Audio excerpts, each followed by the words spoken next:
Mendoan, menyatu dalam doa dan renungan dari Katedral Kristus Raja Purwokerto, Kamis 10 Februari 2022 bersama saya Romo Iya Indra Pamungkas. Saudari-saudara, selamat pagi, berkat dalam. Pada peringatan Santa Skolastika ini, marilah kita merenungkan Sabda Tuhan sebagai bekal menjalani aktivitas. Dan semoga Sabda Tuhan sungguh mendayai kita semua. Sabda diambil dari Injil Markus bab 7 ayat 24 sampai dengan 30.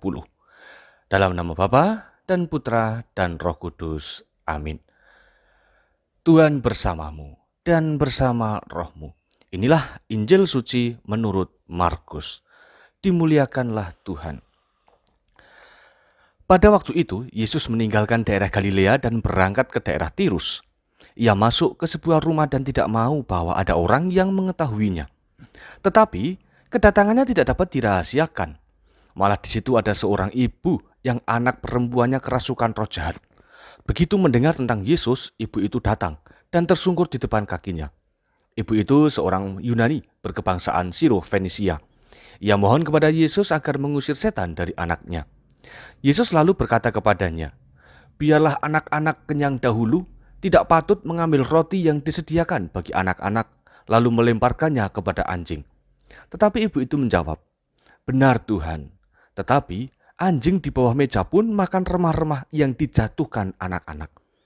Lalu Yesus berkata kepada ibu itu, "Karena kata-katamu itu, pulanglah, sebab setan itu sudah keluar dari anakmu." Lalu ibu itu pulang ke rumah dan mendapati anaknya terbaring di tempat tidur, sedang setan itu sudah keluar. Demikianlah sabda Tuhan. Terpujilah Kristus. Rasa cinta manusiawi. Itulah motivasi ibu dari Siro-Fenisia untuk memohon kesembuhan bagi anaknya. Cintanya kepada sang anak membuatnya mau berusaha sehabis-habisnya dalam meminta pertolongan Yesus. Meski tak mudah, tetapi ibu itu tetap berjuang. Keteguhan hati telah membawanya pada keyakinan bahwa Yesus pasti akan memulihkan kesehatan sang anak kembali. Keteguhan itu dapat terlihat dari bagaimana reaksi si ibu ketika mendapati respon dari Yesus. Ibu itu tidak tersinggung maupun menyerah, tetapi justru dengan gigih tetap bertahan pada keinginannya, sebab dia yakin hanya Yesuslah yang bisa menyembuhkan anaknya. Saudari-saudara, perjuangan yang diiringi keyakinan itulah yang akan kita teladani dari sang ibu. Berbagai macam hambatan bukan menjadi penyebab untuk berhenti berharap pada kuat kuasa Allah. Maka, walau kebudayaan dan religiositas si ibu itu berbeda dengan orang Yahudi, tetapi melalui kehadiran Yesus, iman ibu itu mengalami perubahan menuju lebih baik.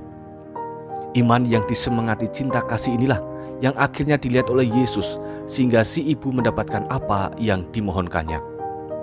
Kesembuhan dari jerat setan bagi anaknya merupakan anugerah yang tidak terkira. Kemurahan hati Yesus bisa terjadi dengan disertai oleh keteguhan iman dari si ibu. Keteguhan hati itulah yang pada akhirnya membuahkan semangat rendah hati, yakni kerelaan merendahkan diri di hadapan Tuhan. Lalu, bagaimana dengan kita? Apakah kita juga sudah memiliki semangat beriman yang teguh seperti sang ibu tadi? Atau apakah dengan berbagai ujian hidup selama ini, kita juga semakin diasah untuk menggantungkan hidup pada Tuhan, atau kita justru lari mencari pegangan yang lain?